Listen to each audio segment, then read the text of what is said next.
11월 28일 토요일 새벽 예배 본문의 말씀은 누가복음 8장 40절에서 마지막 절 56절까지 말씀입니다.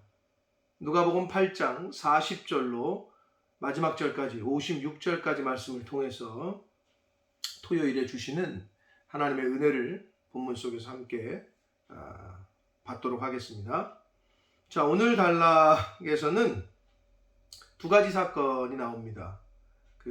야이로, 회당장이었던 야이로의 딸을 다시 살려주시는 예수님. 회당장은, 회당이라는 곳은 당시의 유대인들의, 굳이 말하면 쉽게 표현하면 오늘날의 교회 같은 건데요. 그 당시에 자신들 유대인들의 어떤 송사의 문제, 유대인들끼리 어떤 재판이 됐을 때 법원 노릇도 했고 어떤 그 공동체의 어떤 구심점 역할을 했던 곳이에요. 거기서 재판도 하고 거기서 성경도 읽고 성경도 듣고 가르치고 배우고 전반적인 걸 다 했던 곳이 회당입니다. 자, 그래서 그 회당의 장이었던 야이로라는 사람의 딸이 죽었는데 다시 살려주시는 사건, 하나님의 기적을, 예수님께서 기적을 베풀어 주시는 그런 사건이 나오고 있고, 또 하나는 12년 동안이나 혈루증, 하혈을 하는 그 여인의 믿음으로 예수님의 옷가에 손을 대서 고침을 받는 그런 사건이, 두 가지 사건이 나오고 있는데 거기서 주시는 교훈과 계시성이 있습니다. 본문 한 절씩 보시면서 함께 본문 속으로 한번 들어가 보도록 하겠습니다. 40절입니다. 예수께서 돌아오심에 무리가 환영하니 이는 다 기다렸음이로라. 거라사 땅의, 이방 땅의 갈릴리 호수 건너편에 거라사인들이 살던 땅에서 이제 돌아오신 거죠. 그 사역을 마치시고. 그런데 많은 사람들이 기다리고 있었나 봐요. 그리고 환영을 했어요. 웰컴을 했어요.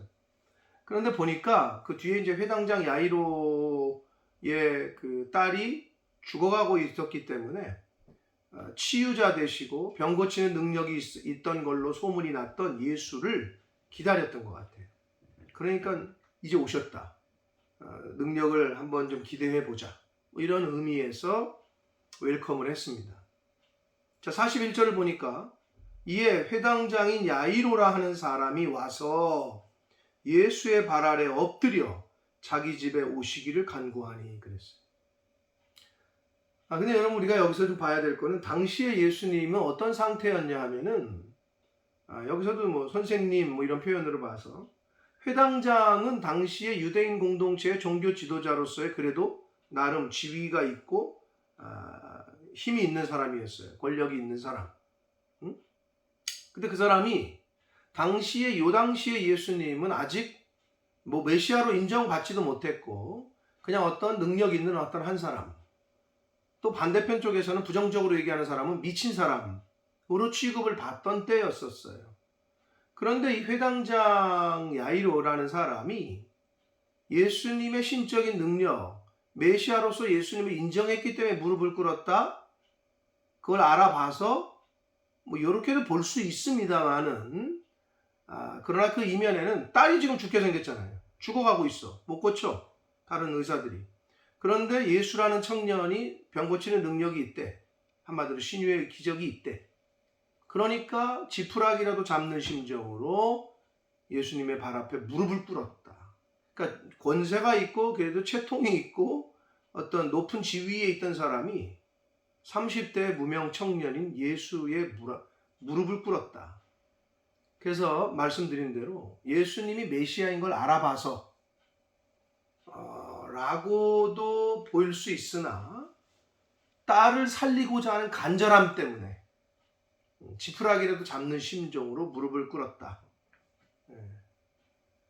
이렇게 보는 것, 그러니까 두 가지가 다 믹스될 수 있습니다만은 후자의 경우가 조금 더 그렇게 한 행동의 이유가 되지 않을까 싶습니다. 아무튼 딸을 살리고 싶었어요. 간절하게. 외동딸이었으니까. 자, 42절을 봅니다. 그래서 이는 자기에게 12살 된 외딸이 있어 죽어감이었기 때문이다 라는 거예요. 42절이. 그래서 예수님의 발 앞에 무릎을 꿇고 자기 집 좀 와주십시오 라고 얘기했다는 거예요. 와서 좀 고쳐주십시오 내 딸을. 자, 그래서 42절 계속 봅니다. 예수께서 가실 때에 무리가 밀려들더라 이랬어요. 근데 여기서 한글 개역 개정 성경이 밀려들었다라고 이렇게 표현했는데 원문의 의미는 조금 더 이렇게 어떤 상황인지를 보여주는데, 원문의 이 단어 헬라어의 원문의 의미는 그 밀려들었다라고 번역한 이 단어의 뜻은 거의 질식할 정도로 밀어붙여 압박하는 상태. 그러니까 사람들이 얼마나 많이 왔으면 그냥 아주 그냥 꽉 껴가지고 이렇게 예수님이 잘 걷지 회당장 야이로의 집으로 가기에도 어려울 정도로 밀려가는 거예요. 굉장히 많은 사람이 있었다는 거죠. 자, 그래서 43절 이에 12해를 혈루증으로 앓는 중에 아무에게도 고침을 받지 못하던 여자라고 기록되어 있어요. 12년 동안이나 하혈하는 병으로 아무에게도 고침을 받지 못하던 여자, 즉 어떤 명의를 의사를 다 찾아가 봐도 못 고친다는 거죠. 그래서 고통을 받고 있는 한 여자. 근데 당시에 이 하혈을 하고 혈루증을 앓고 있으면 부정하다고 해가지고 율법에 사람들 사이에도 있지 못하고 떨어져서 이렇게 살아야 되고 손가락질 받고 했던 병이었단 말이에요. 근데 이 여인이 예수님이 왔다는 소리를 듣고 그 군중이 많은 틈을 타서 거기서 예수님 곁으로 가는 거예요. 그래서 44절을 보니까 예수의 뒤로 와서, 자기는 부정한 사람이야, 부정한 여자야, 사람들로부터 손가락질 받고 한마디로 걸리면 안 돼. 그리고 예수님의 뒤로 와서, 앞에서도 차마 마주칠 수도 없고 뒤로 와가지고 그것도 그의 옷가에, 옷 마지막 끝자락에 손을 살짝 댔다는 거예요. 그러니까 혈루증이 즉시 그쳤다, 고침을 받은 거예요. 그런데 여기서 여러분, 사람들이 질식할 정도로 많이 몰려들었다고 했잖아요. 그러니까 예수님 막 밀리고 제자들이 보호했겠죠. 이렇게 팔짱 끼고 같이 걸었다든지 아니면 이렇게 가드를 했겠죠, 보호를. 근데 얼마나 많은 사람이 왔었겠어요. 그러니까 부딪히고 막 어깨 부딪히고 막 이랬을 거란 말이에요. 네? 많은 사람이 예수님하고 접촉을 했을 거고 스쳤을 거고 부딪혔을 거란 얘기죠. 그런데 예수님께서는 그 수많은 사람들의 부딪힘 속에서, 접촉 속에서 이 여인의 터치를, 이 여인의 자신의 옷가를 만진 것을 예수님은 정확히 알고 계셨어요. 그러면서 이렇게 물으십니다. 45절. 예수께서 이르시되 내게 손을 댄 자가 누구냐 하시니. 여러분, 다시 말씀드립니다. 수많은 사람들이, 군중들이 몰려 있었어요. 밀리고 밀치고, 그러다가 닿고 어깨 닿고 할 상황이야. 예수님은 이 여인의 손됨을 정확히 아시고 부르셔요. 찾으셔요. 내게 손을 댄 자가 누구냐. 그게 다 아니래. 아닌데요 할 때에 베드로가 이르되 주여 무리가 밀려들어 밀고 있습니다. 이 말은 뭐예요? 아니, 이렇게 많은 사람들이 지금 밀리고 밀치고 있는데 누가 예수님을 만졌는지 그걸 어떻게 압니까? 라고 말하는 거죠. 근데 예수님이 그걸 몰라서 묻는 게 아니라는 얘기지. 내게 손을 댄 자가 누구냐. 예수님은 그 혈루증을 앓는 여인의 그 진심, 진정, 그 마음을 아셨어요. 다른 사람의 터치와 미는 거는 목적 없는 터치고 그냥 아무 상관없는, 믿음 없는, 예수님과 상관없는, 그런데 예수님과 상관 있는 터치는 그 한 여인의 간절한 소망, 그 마음 중심을 다한 터치를 살짝이었지만 예수님은 정확히 아셨다. 사랑하는 성도 여러분, 하나님은 우리 믿는 성도의 중심을 보십니다. 그리고 그 진정함, 진실, 이것을 하나님은 정확히 구별하시고 아십니다. 자, 그래서 예수님께서 내게 손을 댄 자가 있도다, 이는 내게서 능력이 벌써 나가서 그 여인이 고침을 받은 걸 아시는 거죠. 그러자 47절, 여자가 스스로 숨기지 못할 줄 알고 떨며 나와 엎드리어 그 손을 댄 이유와 곧 나은 것을 치유받은 것을 모든 사람 앞에서 말했다. 여러분 여기서도 우리가 한 가지 이 여인을 우리가 집중한다면 자 고침을 몰래 가서 뒤에 가서 만졌어요. 다른 사람들은 몰라. 예수님하고 자기만 아는 거지. 근데 자기가 보니까 병이 싹 나아버렸네. 기적이 일어났어. 그럼 어떻게 해? 수많은 사람들이 있어. 그럼 자기 나았으니까 도망쳐도 돼. 그 자리를 떠도 돼. 내가 원하는 거 얻었으니까. 근데 어떻게 했어요?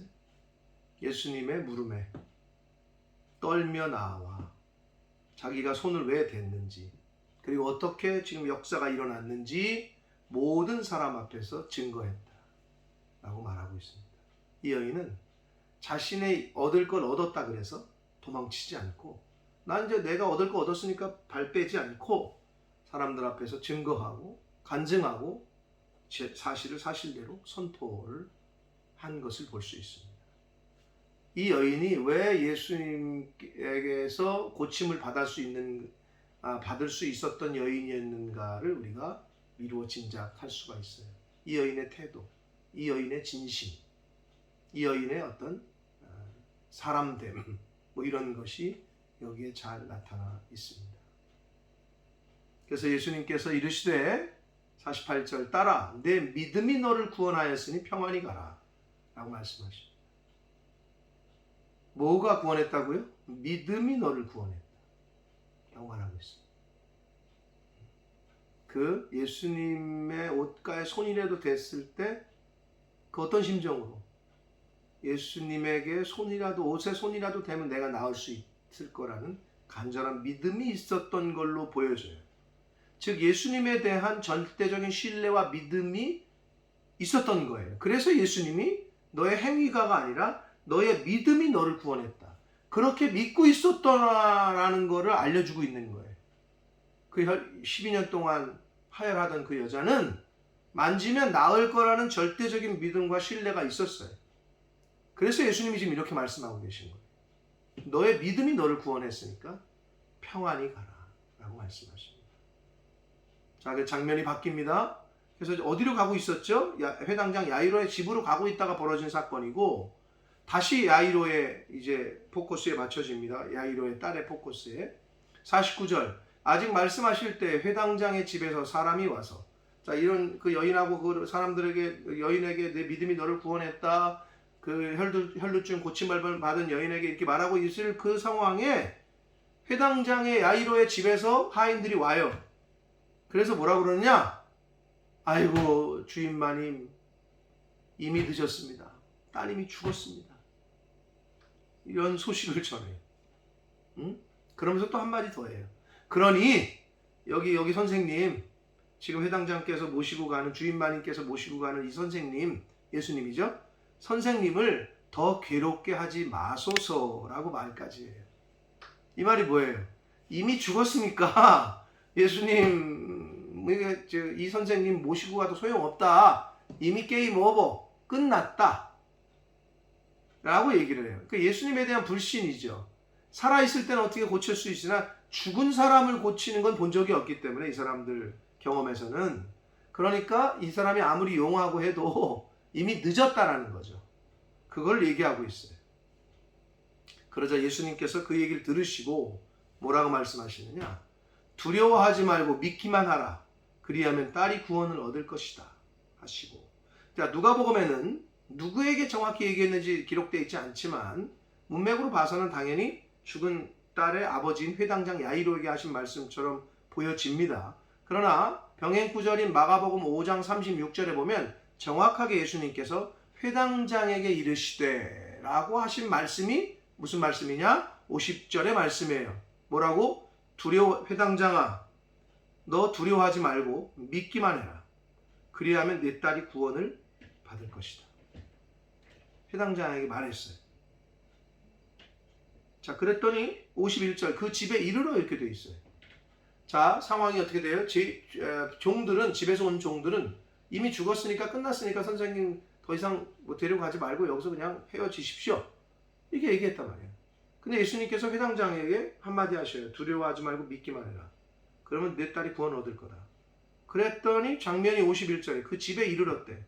자, 이걸로 봐서 회당장은 예수님의 말씀을 마음에 두었어요. 그러니까 믿은 거죠. 그리고 예수님을 데려가지 말라는 종들의 의견을 무시하고 뿌리치고 예수님을 집까지, 이미 죽었지만 예수님의 말씀에 의지해서 집까지 모시고 갑니다. 가서 베드로와 요한과 야고보 세 명의 제자, 그리고 아이의 부모, 그 죽은 아이의 부모 회당장과 야이로와 그 아내 외에는 다 나가라고 하셔요, 예수님께서.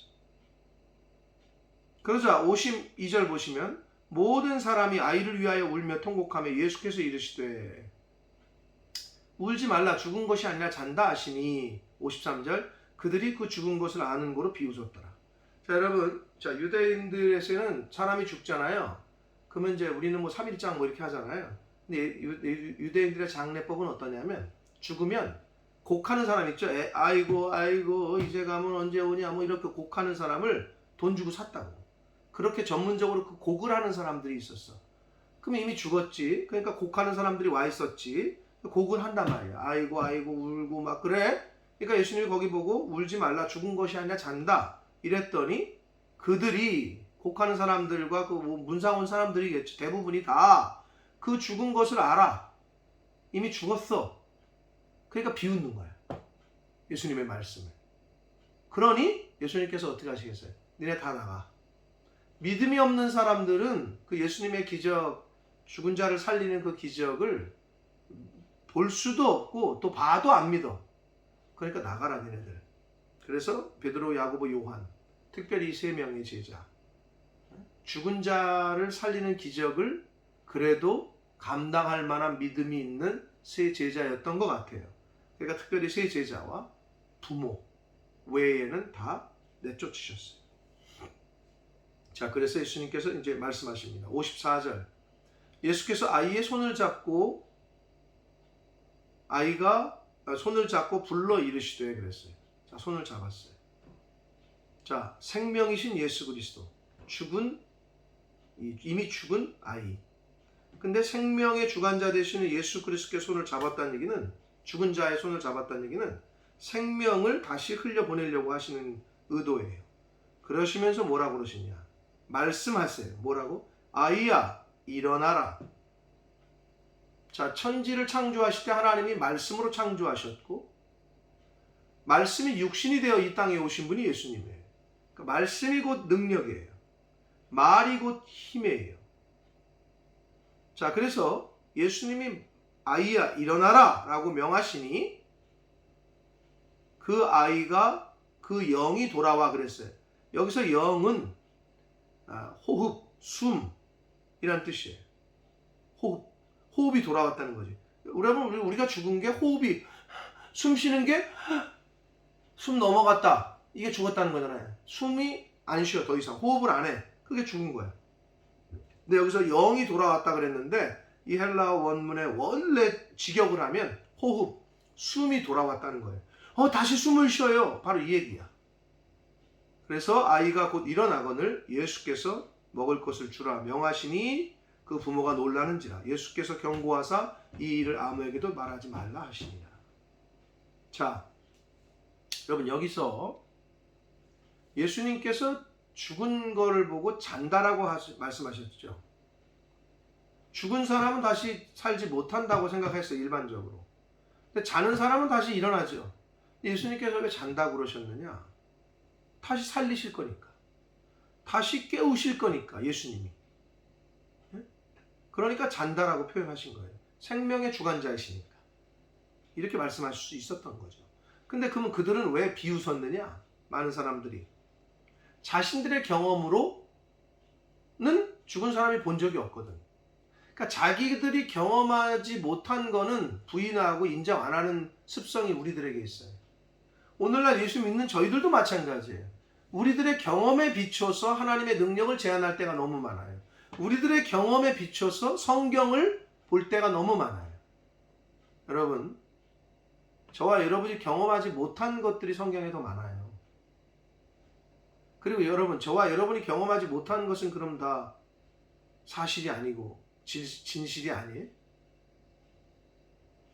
이럴 때 늘 비유를 드는데, 내가 경험하지 못한 거북선 이순신 장군, 그럼 내가 경험 못했으니까 아무리 기록에 있어도 그럼 그건 가짜예요? 가짜일 수도 있겠죠. 기록이 거짓이라면. 이렇게 이 당시 사람들뿐만 아니라 우리들은, 인간은 내가 경험한 거에 비춰서 모든 상황을 판단할 때가 너무 많아요. 내 경험, 내 지식. 그러나 그건 아주 큰 오산입니다. 그들은 예수님을 그래서 인정할 수도 없었고 예수님의 기적을 경험할 수도 없었어요. 자, 그리고 예수님께서 왜 부모에게 이 일을 아무에게도 말하지 말라라고 말하셨느냐? 말하지 말라고 그런다고 몰라요? 나가면 애가 살았는데, 이미 다 죽었다가 곡하는 사람 장례 준비했는데 안 알려져요? 다 알려지죠. 근데 왜 말하지 말라고 했느냐? 이 의미는 우선순위의 문제예요. 즉, 예수님이 살렸어.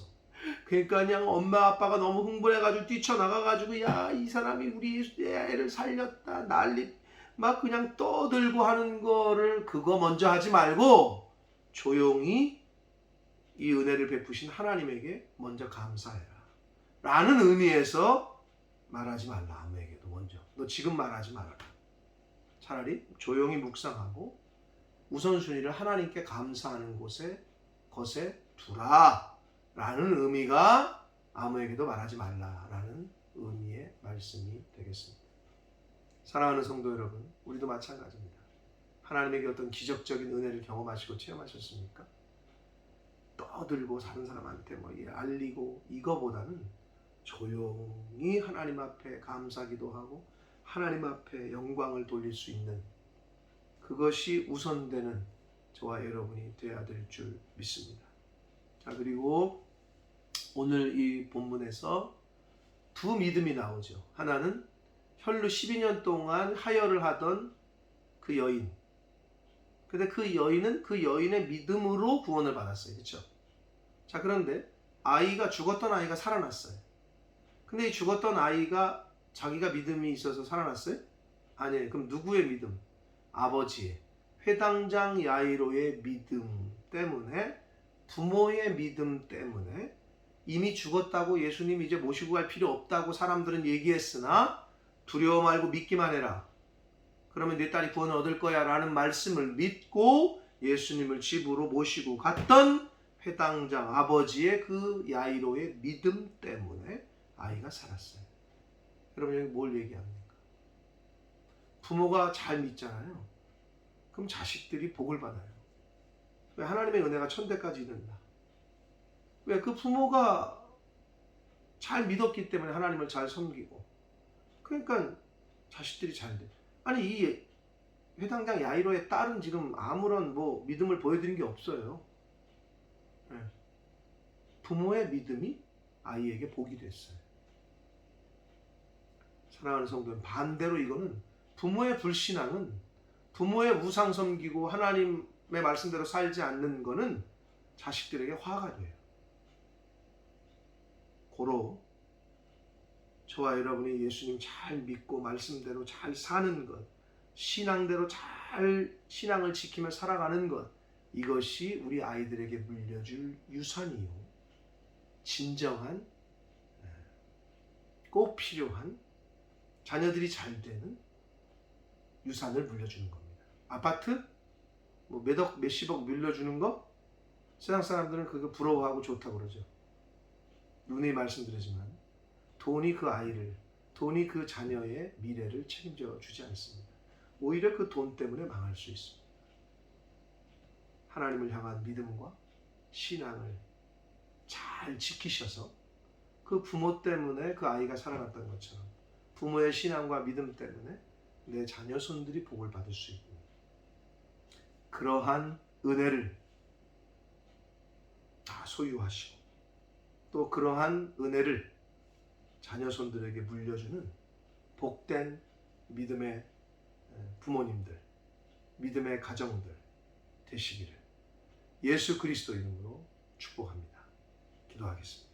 살아계신 하나님 아버지, 오늘도 새날 주시고 생명 주시고 하나님의 말씀을 전하고 들음으로 하루를 시작하게 해주시니 감사합니다.